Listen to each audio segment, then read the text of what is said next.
it's I think what you need to really, I mean, what I would, the way I see this is, does the public really serve the UID's interest? Because the UIDAI is right now, uh, it's like it's like a vulture which is looking for every place that it can prey on to get the data that it wants. And Mr. Nilekani has said from the beginning, I am only producing an identity, this is open architecture, anybody can use it any way they want. So, I mean, these are not my words, this is not even the mood and the temper in which I am saying it. This is, reflecting what I've heard over the years and which other people have also heard over the years. So, open architecture of data about individuals, about production of what he calls an identity, these don't sound very much to me like public service. These sound very much like irresponsibility. And I think one of the very important things, all people talk to you all the time about information asymmetry. And in this case, you find that the asymmetry in information is where the public is not informed about what this project is, what it means. I mean, we've been saying it from the beginning. There isn't even a feasibility study on this. There's nothing at all. It's just, it's a coterie of people who are sitting there and deciding the Indian population can be treated like this. So if it's a question of who the public is in that sense.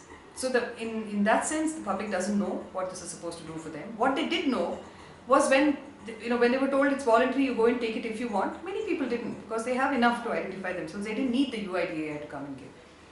Therefore, the bullying, the intrusiveness, the oppression that this brings. You see some of the videos that have been taken, the camera work that's been done by various agencies.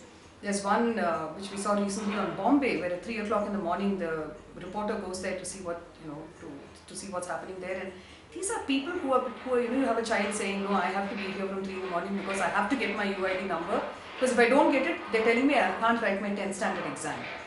You have people in Delhi who said that, no, the government says that we can't admit, schools can't admit people in the economically weaker section category unless they have a UID number. This is not serving the public. This is providing barriers and obstacles because you want enrollment.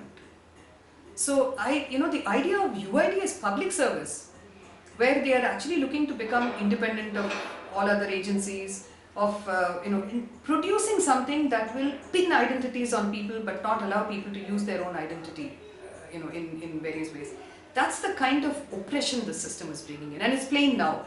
If you want gas connection, if you want to go by train, if you want to enter a school, if you want to write an exam, I heard recently if you want to be in a youth festival, anything you want to do, if you don't have it. So this is a bullying state, and that's what the UID is not just facilitating, it's actually pushing for a bullying state so that they can be sufficient enrollment. Even as a project, it's undemocratic. But the way in which it is being done now, the undemocratic nature has just, it's expanded beyond any proportions of decency.